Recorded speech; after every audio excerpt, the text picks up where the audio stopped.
Perang Candu, penghinaan dan penindasan terhadap Tiongkok. Dari tahun 1839 hingga 1842, sebanyak 6.500 ton opium candu ilegal diselundupkan ke Tiongkok setahun oleh pemerintah Inggris. Menghancurkan kehidupan masyarakat bangsa Tionghoa selama 100 tahun pada zaman dinasti Qing di bawah penguasa Manchuria.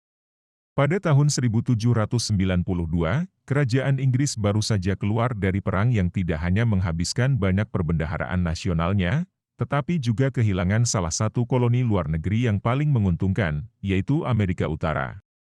Kerajaan Inggris membutuhkan sumber pendapatan baru, atau peluang baru untuk perdagangan, dan ada satu kemungkinan yang jelas, yaitu Tiongkok. Pada akhir abad ke-18, dunia telah menjadi tempat yang jauh lebih kecil, dengan para pedagang Eropa berkeliling dunia untuk mengisi kebutuhan pasar yang lapar dari industri barat. Peperangan terjadi di seluruh planet untuk mengamankan barang-barang eksotis atau bahan baku yang dibutuhkan untuk menggerakkan ekonomi baru yang sedang berkembang pesat di Eropa. Tapi Tiongkok masih tetap belum terbuka. Permintaan barang-barang Tiongkok sangat tinggi, porselen sutra terutama teh, sangat diminati oleh pembeli di Eropa. Tetapi Kaisar Tiongkok melihat semua pedagang asing ini sebagai pengaruh yang berpotensi mengganggu stabilitas, yang seperti pernah mereka lakukan sepanjang sejarah Tiongkok. Maka ditegakkan kontrol ketat pada perdagangan luar negeri, khususnya mereka membatasi perdagangan hanya diizinkan di beberapa pelabuhan saja. Pedagang tidak akan diizinkan menginjakkan kaki di Kekaisaran Tiongkok, kecuali hanya beberapa kota yang ditunjuk. Dan semua perdagangan harus diatur melalui Undang-Undang Monopoli Perdagangan yang dikenal sebagai Hong. Dengan mengenakan pajak, dan mengatur perdagangan luar negeri sesuai keinginan Kekaisaran Tiongkok. Pada pertengahan abad ke-18, ini dibawa lebih jauh, dan semua perdagangan luar negeri dibatasi hanya satu pelabuhan, yaitu Kanton. Ini mendorong kebencian di antara para pedagang Eropa yang melihat peluang keuntungan yang tak terbatas jika mereka bisa mendapatkan kebebasan. Orang-orang Eropa yang berdagang di Tiongkok adalah kelompok yang sangat selektif dan eksklusif. Jika Anda akan mencari nafkah dengan mengangkut barang ribuan mil dari rumah Anda mungkin percaya pada nilai yang pasti dari perdagangan yang tidak dibatasi. Dalam arti, semua aturan ini tidak cocok dengan kemauan pedagang Eropa dan mengakibatkan pembajakan dan penyelundupan semakin meningkat. Bahkan lewat jalur resmi pedagang-pedagang Inggris pun mulai mengekang keterbatasan ini. Akhirnya seorang karyawan perusahaan East India Company, organisasi perdagangan demilitarisasi yang bertanggung jawab atas urusan Inggris di India, didorong oleh apa yang dilihatnya sebagai penyalahgunaan jabatan yang korup dan pembatasan perdagangan bebas. Dia memutuskan bahwa sudah saatnya untuk secara terbuka ingin menghapus aturan yang dibuat Tiongkok. Dia meninggalkan Kanton dan membawa keluhannya ke hulu sungai, secara harfiah dan kiasan ingin didengar oleh seseorang dalam hierarki Tiongkok yang berada di luar Hong dan di luar monopoli yang didirikan di Kanton. Dan disinilah kesalahpahaman terjadi, karena mungkin saja dia tidak bermaksud bertindak dengan cara yang dia anggap jahat atau bahkan tidak pantas. Sebenarnya mungkin dia hanya bertindak dengan cara yang menurutnya sangat masuk akal jika dia berada di Inggris, tetapi dia tidak di Inggris. Dan arogansi pedagang ini hanya memutuskan keluhannya harus diangkat ke pengadilan kekaisaran daripada melalui otoritas yang tepat. Kejadian ini tidak dapat dipercaya oleh orang Tiongkok. Selain itu, akibatnya malah menjadi pertanyaan, apakah orang-orang Eropa benar-benar berada di satu pelabuhan, atau juga mematuhi hukum Tiongkok. Sehingga pembatasan lebih keras diberlakukan, perdagangan malah semakin diperketat. Tetapi tuntutan Eropa untuk barang Tiongkok, terutama tuntutan cinta baru Inggris terhadap teh hitam, terus meningkat yang membawa kita kembali ke tahun 1792. Pada titik ini dengan mengimpor jutaan pon teh setiap tahun, hanya dalam waktu 2 dekade, bea masuk teh sudah mencapai 10% dari seluruh pendapatan pemerintah. Teh menjadi salah satu penggerak utama perekonomian Inggris, teh juga sangat penting bagi dunia Inggris. Karena itu sistem Kanton tidak lagi dapat diterima. Dan lebih dari itu, Inggris sekarang mengalami defisit perdagangan yang sangat besar dengan Tiongkok. Jutaan pon perak mengalir keluar dari kerajaan Inggris dan kemudian ke Tiongkok. Selain itu perjuangan di Eropa telah memisahkan mereka dari tambang perak Amerika Selatan. Dan kemungkinan perang luar negeri telah membuat perbendaharaan kering. Bahkan perusahaan Honorable East India Company bangkrut karena menimbulkan hutang besar untuk membiayai penaklukan militer mereka atas bagian-bagian India. Kerajaan Inggris dengan semua kekuatan dan kekayaannya secara global di setiap wilayah dunia, sama sekali tidak memiliki uang yang dibutuhkan untuk terus membiayai kebiasaan minum tehnya. Inggris memutuskan sudah waktunya untuk akhirnya mengirim misi diplomatik resmi ke Tiongkok. Tidak ada lagi memakai pedagang-pedagang atau bajak laut. Ini akan menjadi utusan resmi antara satu kerajaan dengan yang lain untuk berbicara tentang membuka perdagangan. Setelah beberapa pertimbangan, diputuskan George Macartney, seorang gubernur kolonial berpengalaman untuk memimpin misi. Tujuannya sederhana, untuk mengakhiri sistem kanton. Mendirikan kedutaan permanen, atau setidaknya mendapatkan perwakilan permanen Inggris di pengadilan Kekaisaran Tiongkok. Dan jika mungkin mendapatkan pulau kecil di lepas pantai Tiongkok di mana pedagang Inggris dapat beroperasi di bawah hukum Inggris daripada hukum Tiongkok. Kemudian mereka mengemas palka kapal dengan jam, teleskop dan bahkan gerbong, untuk dipersembahkan kepada Kaisar Tiongkok dan memulai perjalanan mereka. Mereka berlayar ke timur di sekitar Cape of Good Hope dengan hanya satu halangan kecil ketika angin mendorong mereka sampai ke Rio de Janeiro. Akhirnya, tiba di Tiongkok, mereka segera meminta untuk berlabuh dan pelabuhan yang lebih dekat ke Beijing daripada Kanton.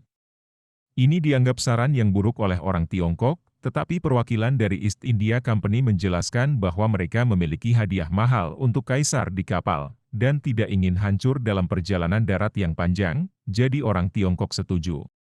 Mereka dan barang-barang mereka dikirim melalui kanal besar ke Beijing dan di sini mereka mengumpulkan hadiah mereka dan bersiap untuk bagian terakhir perjalanan mereka, melewati Great Wall lalu ke istana musim panas Kaisar Tiongkok di Jehol. Di sini mereka akhirnya bertemu Kaisar Tiongkok, dan masalah segera dimulai.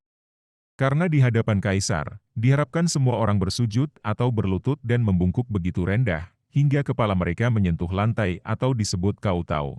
Dan Macartney sebagai bangsawan dan gubernur Inggris kawakan, merasa yakin sebagai negara yang paling kuat dan beradab di dunia, dengan anggapan sebagai kerajaan yang paling ilahi, dan punya hak kewajiban untuk menyebar budaya Inggris ke seluruh dunia, maka menolak untuk melakukannya. Lagi pula jika dia tidak akan menyentuh kepalanya ke lantai untuk Raja George, dia pasti tidak akan melakukannya di sini. Jadi setelah beberapa perdebatan dan protes, dia mengusulkan solusinya. Dia akan melakukan kautau, asal setiap kali itu dilakukan, seorang pejabat Tiongkok yang setara dengannya harus kautau kepada gambar George yang ketiga. Ini tentu saja menggelikan bagi orang Tiongkok, karena bagaimanapun juga mereka berasal dari negara yang paling kuat dan beradab di dunia, dengan raja yang paling terhormat, dan siapa orang barbar ini yang mencoba menempatkan rajanya pada level seperti Kaisar Tiongkok. Tetapi bahkan tanpa masalah Koutou benar-benar diselesaikan, dengan Macartney hanya berlutut pada akhirnya, seperti yang dia lakukan kepada Raja George, pertemuan itu berlanjut, Macartney memamerkan keajaiban sains Inggris, meskipun sebagian besar jenis yang lebih mencolok dan kurang praktis, dan menyajikannya kepada Kaisar, dan disinilah untuk kesalahpahaman terjadi, karena Kekaisaran Tiongkok menganggap ini sebagai misi penghormatan penyampaian upeti. Lagi pula semua misi pemberian hadiah kepada Kaisar Tiongkok adalah misi penghormatan, tidak ada alasan lain. Namun Inggris mengira mereka sedang menunjukkan semua alasan bahwa Tiongkok akan mendapat manfaat dari membuka perdagangan dengan mereka, sehingga pada akhirnya Macartney pergi tanpa pernah disetujui satupun dari rencana tujuan yang hendak dicapai. Dan Kaisar Tiongkok mengirim salah satu surat sarkastik ke Kaisaran yang mulia, yang pernah disampaikan kepada Raja George, untuk berterima kasih kepadanya, atas upetinya. Meskipun, dia maupun orang Tiongkok sebenarnya tidak menginginkannya, tetapi dia akan tetap dengan anggun menghormati seberapa jauh Raja George, yang telah mengirim utusannya, hanya untuk menyampaikan kehormatan kepadanya. Walaupun dalam hal ini, bangsa Tiongkok dan saya tidak membutuhkan gelembung kaca atau pernak-pernik dari Inggris, terima kasih. Sistem perdagangan Hong akan tetap berlaku dan tidak berubah. Sehingga Inggris dibiarkan dengan defisit perdagangan besar-besaran, The Honorable East India Company memiliki hutang 28 juta pound. Dari akibat perang mereka di India dan keuangan kerajaan Inggris hampir kering. Perbendaharaan kerajaan Inggris mengalir ke Tiongkok dan perusahaan East India Company masih terhuyung-huyung di bawah utang yang mencengangkan.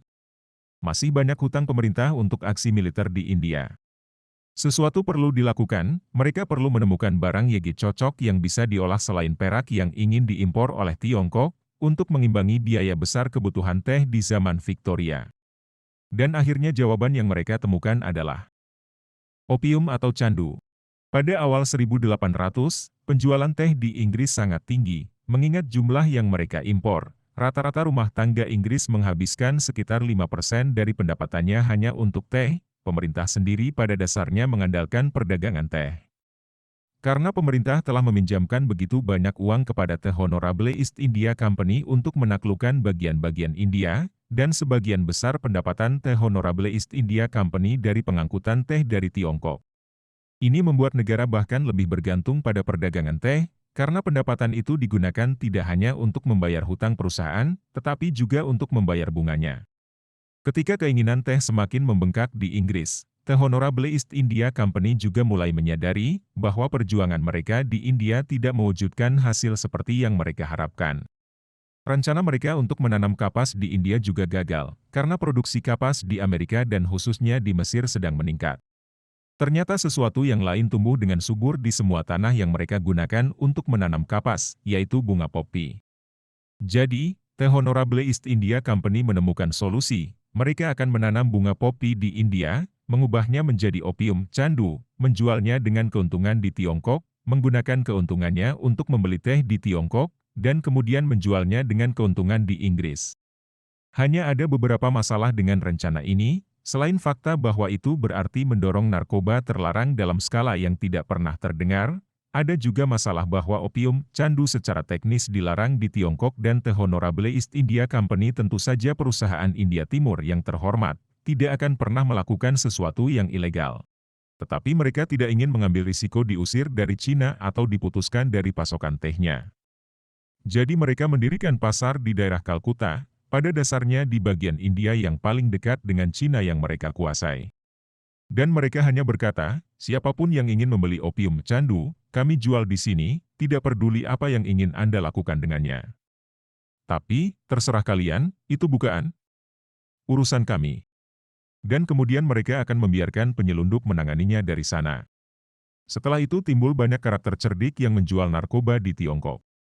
Pada dasarnya usaha haram ini didukung oleh perusahaan terbesar dan ekonomi nasional terbesar di dunia yaitu Inggris.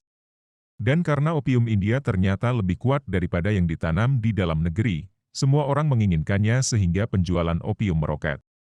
Dan pada tahun 1835, mereka menyelundupkan sekitar 3.064.000 pound atau 1,3 ton opium per tahun ke Tiongkok. Dan jumlah itu hanya akan bertambah besar, karena pada tahun 1833, pemerintah Inggris akhirnya memutuskan monopoli The Honorable East India Company atas perdagangan opium narkoba candu. Sekarang semua orang tidak mau ketinggalan, dan opium candu mulai mengalir ke Tiongkok tanpa aturan, meningkatkan pasokan yang mendorong harga lebih murah, dan membuat narkoba haram itu lebih mudah diakses. Pada tahun 1839 hampir 5.639.000 pound atau 2,5 ton opium mengalir ke Tiongkok setiap tahun. Tapi saya agak terlalu cepat, karena tidak seperti orang Tiongkok yang hanya tinggal duduk diam saja. Membiarkan ini terjadi karena tumpukan uang yang sangat dibutuhkan pemerintah mengalir ke luar negeri. Kaisar menunjuk seorang pejabat bernama Lin Zexu untuk mengatasi efek bencana opium di negaranya. Dia adalah seorang yang brilian, tidak fana dan benar-benar tidak fleksibel. Dia melihat ancaman Barat dengan pengaruh yang merusak moral dari opium candu pada orang-orang Tionghoa, dan memutuskan bahwa satu-satunya tindakan yang harus diambil adalah memusnahkan opium candu tuntas dari Tiongkok. Pada bulan Maret tahun 1839 dia tiba di Kanton, itu adalah sumber dari semua pasokan opium candu. Jadi dia berencana untuk menghentikannya dari sumbernya. Tindakannya cepat dan tanpa kompromi, dia menangkap ribuan pedagang opium Tiongkok, memaksa pecandu ke program rehabilitasi, menyita pipa candu, dan menutup sarang opium, dan kemudian dia menindak pedagang Barat. Awalnya dia menulis surat terbuka kepada Ratu Victoria untuk menarik hati nuraninya, sebuah surat yang kemungkinan besar tidak pernah diterima oleh Ratu Inggris. Ketika dia tidak mendapat jawaban, dia menuntut agar orang asing menyerahkan simpanan opium candu mereka. Pedagang asing itu menunda waktu, dan berbohong dengan menyerahkan sejumlah kecil stok opium candu mereka, tetapi tidak mendekati apa yang diminta Lin Zexu. Akhirnya dia mengerahkan pasukan dan mengepung gudang pedagang asing itu. Pedagang itu bertahan selama 1,5 bulan, tetapi pada akhirnya mereka menyerah. Dan terpaksa menyerahkan 21.000 peti opium candu. Satu peti sama dengan 63,5 kg. Atau total sama dengan seberat 1.333 ton. Selama 23 hari berikutnya Lin Zexu membakar opium candu sitaan, ini adalah tebusan raja dan opium candu. Jumlah uang yang diwakili barang haram yang dibakar itu sangat mengejutkan. Kira-kira 1/6 dari jumlah anggaran militer kerajaan Inggris yang terbesar di dunia untuk di tahun sebelumnya. Dan tidak perlu dijelaskan lagi, pedagang-pedagang narkoba yang terlibat semuanya bangkrut. Sekarang ada beberapa perdebatan mengenai apakah orang Tiongkok menawarkan teh sebagai ganti opium candu yang diserahkan. Tetapi yang pasti adalah bahwa para pedagang tidak pernah menerima teh apapun. Dan pejabat kepala pengawas perdagangan Inggris setempat, Kapten Charles Elliot berjanji kepada pedagang itu bahwa pemerintah Inggris akan menutupi kerugian mereka jika mereka pergi dengan damai, yang tentu saja pemerintah Inggris sama sekali menolak untuk melakukannya. Kemarahan timbul atas penyitaan narkoba yang ditangani oleh pemerintah Inggris ini mulai tumbuh. Sementara itu di Cina sebuah insiden tercela terjadi, di mana beberapa pelaut Inggris mabuk memukuli seorang pria Tionghoa sampai mati. Lin Zexu menuntut eksekusi pelaut-pelaut Inggris itu sebagai pembalasan. Kapten Elliot yang sebenarnya tidak menyukai perdagangan opium dan agak bersimpati dengan situasi Cina, memberikan hadiah untuk mendapatkan bukti siapa yang telah melakukan pembunuhan dan juga memberikan uang kepada keluarga korban. Dia kemudian meminta para penjahat diadili di kapal Inggris dengan mengundang Lin Zexu atau perwakilan untuk menyaksikan prosesnya. Meskipun tidak ada yang datang atas undangan tersebut, dia menghukum orang-orang itu dengan kerja paksa di Inggris.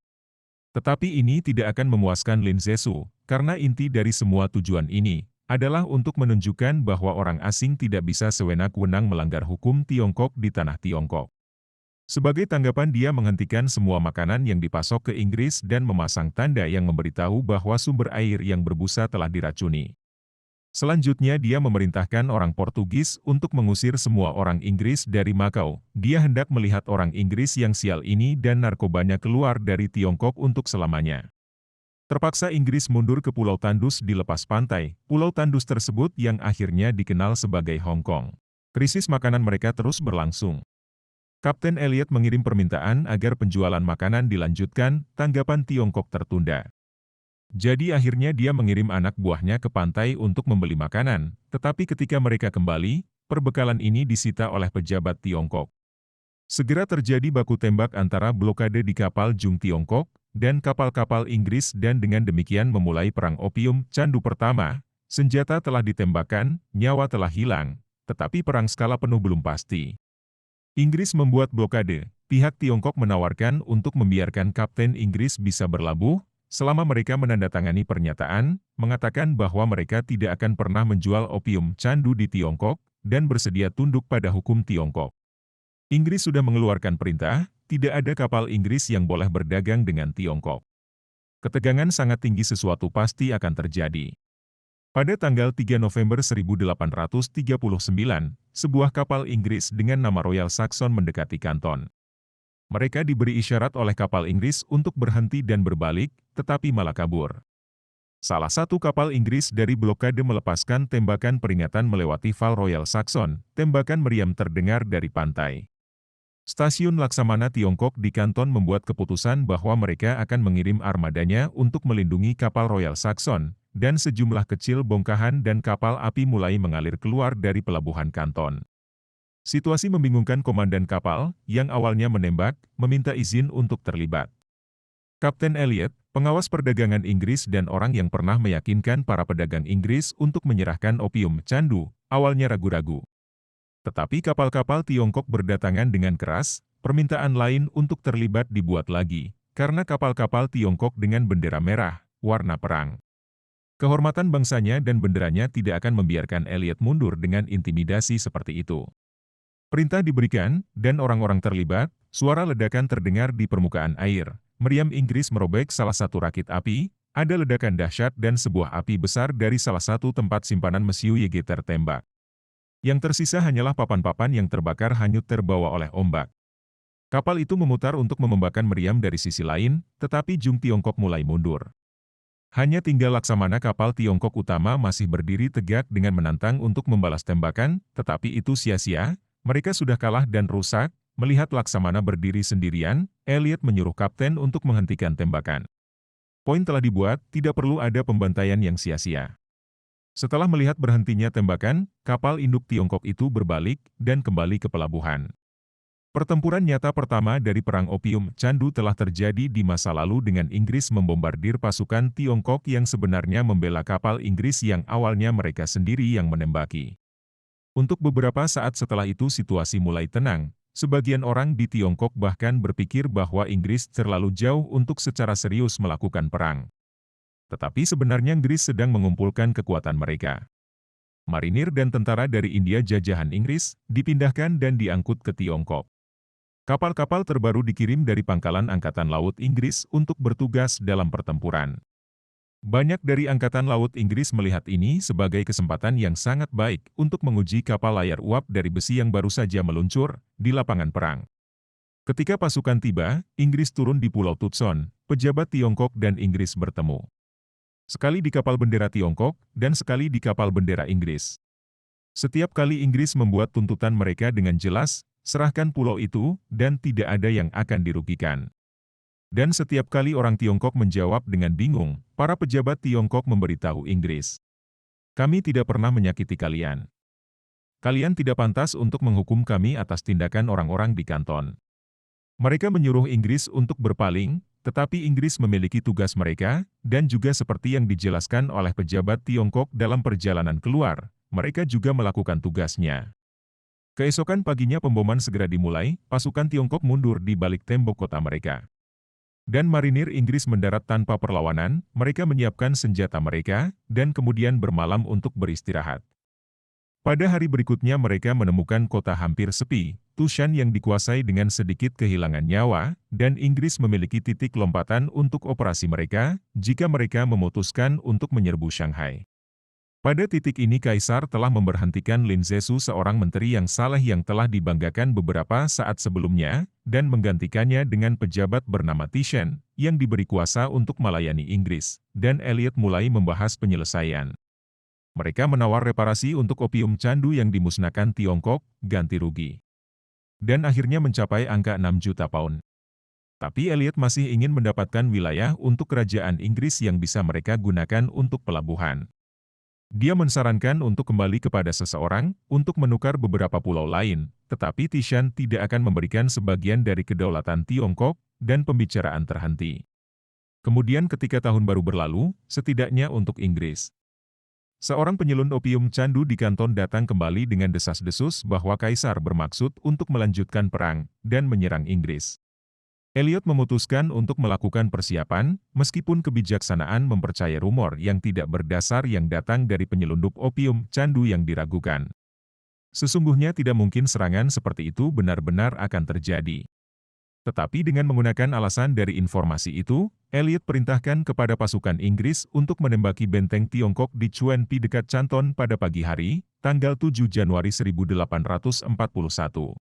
Pertempuran berlangsung hampir berjam-jam. Senjata Inggris merobek benteng, dan membungkam setiap pasukan lawan dengan kucar-kacir.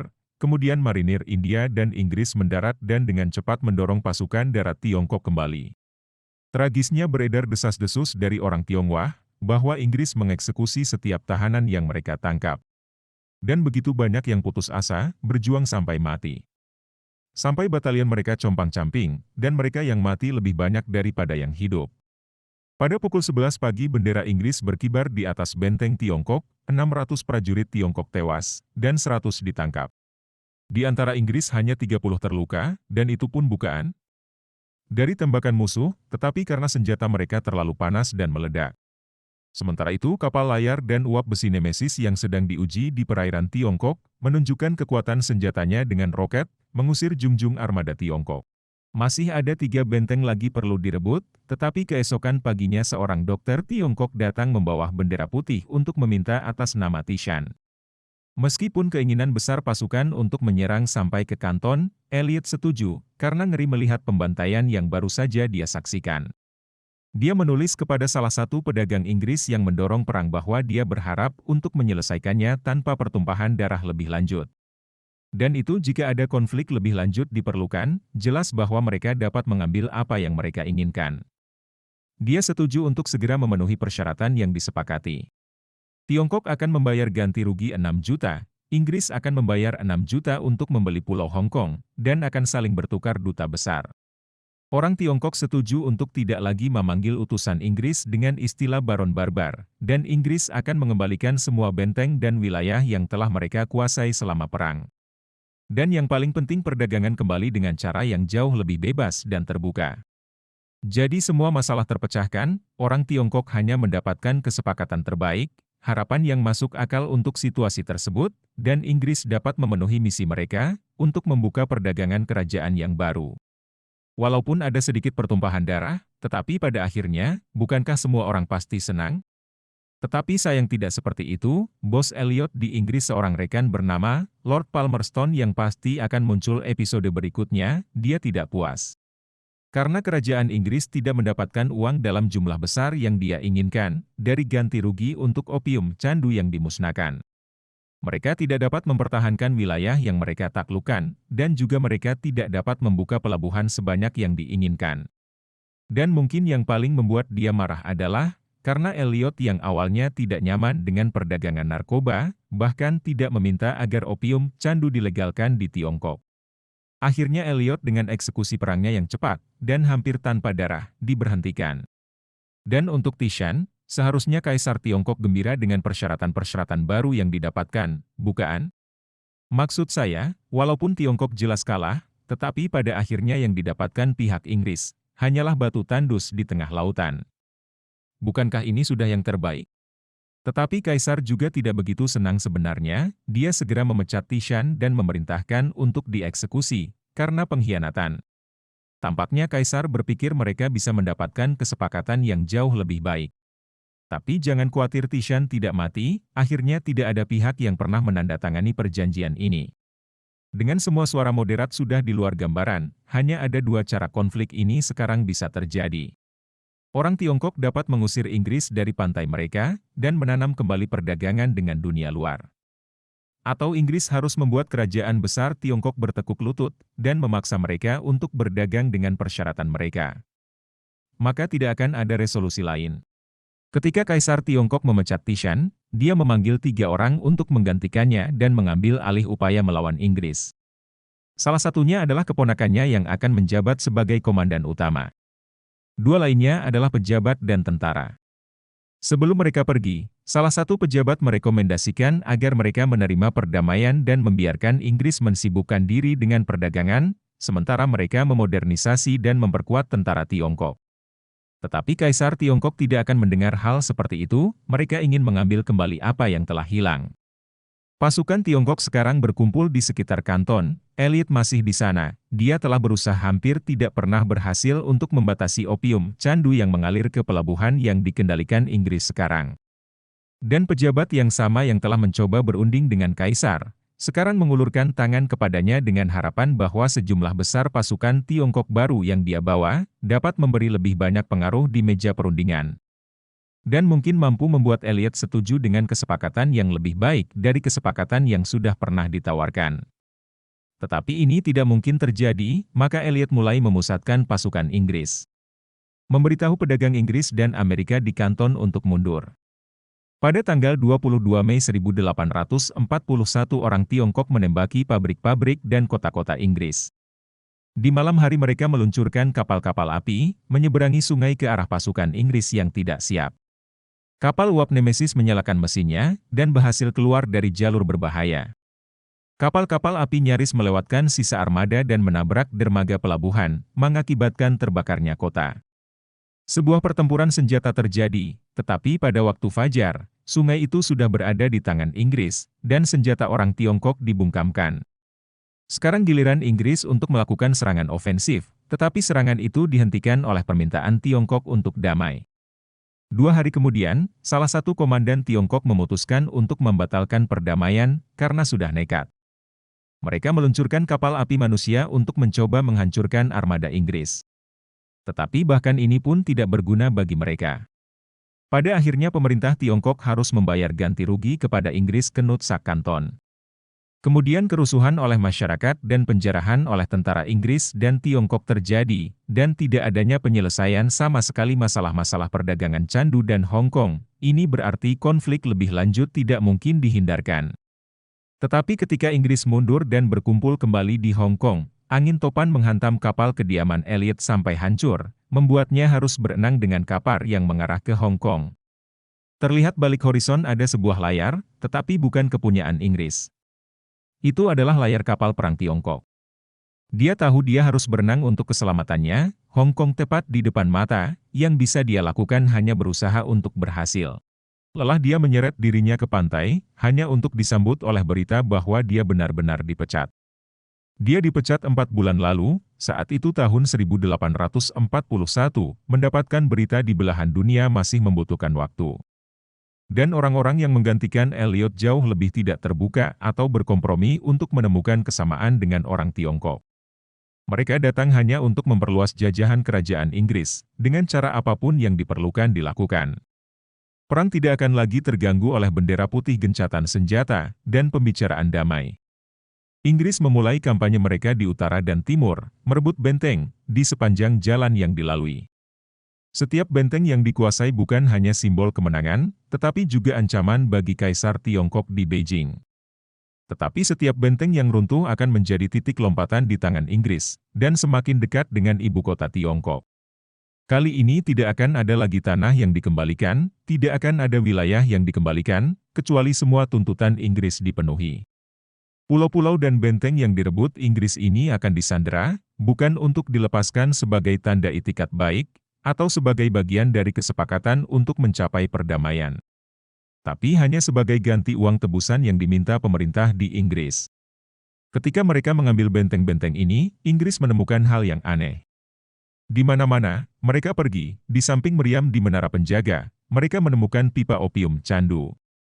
Ternyata perlawanan Tiongkok dilemahkan oleh narkoba yang seharusnya mereka lawan dan larang.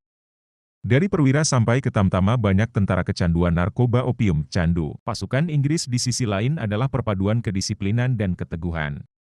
Komandan Inggris yang baru melihat diri mereka sebagai orang beradab dalam konflik.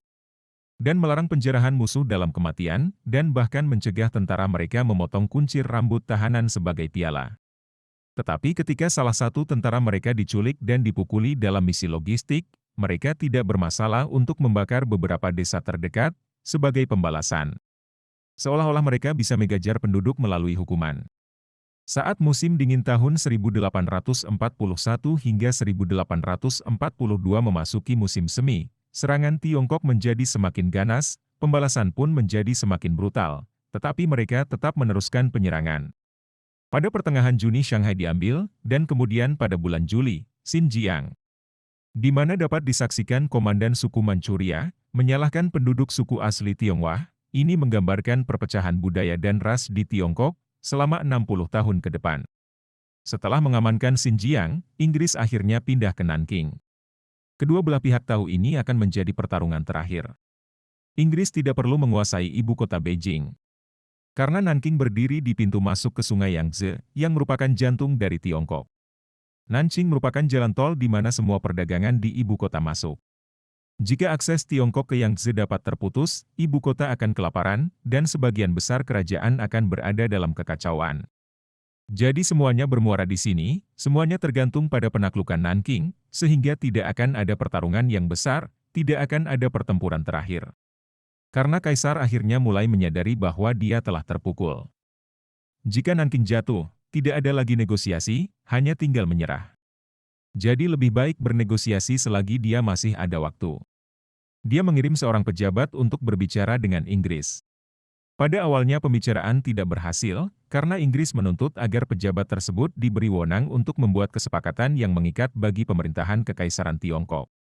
Kelemahan tersebut dimanfaatkan oleh Beijing untuk keluar dari persetujuan negosiasi sebelumnya, di mana perjanjian itu disepakati oleh pejabat lain.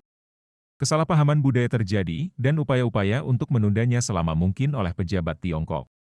Setelah penundaan berjalan cukup lama, pada pertengahan Agustus, di bawah ancaman sebuah serangan terhadap kota, negosiasi dimulai lagi. Namun pada akhirnya, meskipun secara teknis menguasai Nanking, tetapi yang jelas adalah siapa yang memiliki kekuatan dan kapal perang siapa yang bisa memaksakan kehendak. Negosiasi gagal, dan Tiongkok akhirnya kebobolan di hampir setiap poin dalam negosiasi. 6 juta yang diminta Elliot, sekarang sudah menjadi 21 juta. Dan jumlah itu disetujui, dan sejumlah pelabuhan perdagangan baru dibuka Inggris.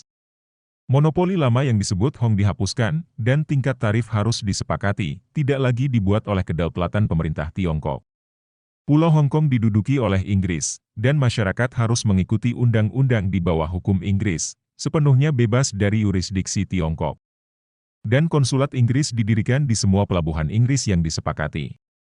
Hanya ada dua hal yang tidak dapat diakui oleh orang Tionghoa. Adalah penginjilan Kristen, yang merupakan topik yang sangat sensitif, bahkan delegasi Inggris pun tidak pernah mencoba untuk mengangkat topik itu dan opium candu. Pemerintah Tiongkok menolak untuk melegalkan opium candu, meskipun perwakilan Inggris sudah coba melobi untuk diizinkan, walaupun mereka tidak berdaya untuk mencegah penyelundupan dan penjualan. Mereka dengan tegas menolak untuk melegalkan narkoba haram itu, ini pada akhirnya akan mengarah langsung kepada perang opium candu kedua. Sebuah konflik akan terjadi secara mengejutkan, akan mirip dengan yang pertama. Setidaknya dalam garis besar, hanya kali ini dengan keterlibatan sebagian besar dari kekuatan kolonial utama. Kedua perang ini dan seluruh kesepakatannya akan tercatat dalam sejarah Tiongkok sebagai kesepakatan yang tidak adil dan manusiawi. Dan memulai apa yang kemudian akan dicap oleh pemerintah komunis sebagai abad penghinaan atau 100 tahun penghinaan. Walaupun pada saat itu, mungkin tampaknya hanya bagian dari destabilisasi yang lebih besar dan penataan kembali negara secara keseluruhan. Sejak itu semua ini telah disegel dalam pikiran orang Tionghoa, dan sampai hari ini menjadi kebiasaan di bawah sadar. Setiap kali berurusan dengan Barat, harus berhati-hati untuk menghadapi yang terburuk. Ini juga dipakai sebagai ukuran, penanda sejauh mana negara telah berkembang dalam 150 tahun terakhir. Dan sebagai propaganda untuk mengingatkan semua orang tentang fakta itu. Walaupun perang ini mungkin memakan jumlah korban terendah dari semua konflik yang pernah kita bahas. Tetapi sejarah ini mempunyai dampak besar pada politik dunia dan pemahaman global hingga hari ini. Perang opium sudah lama berakhir, tetapi pengaruhnya tetap ada secara signifikan bagi orang Tionghoa dan umat manusia.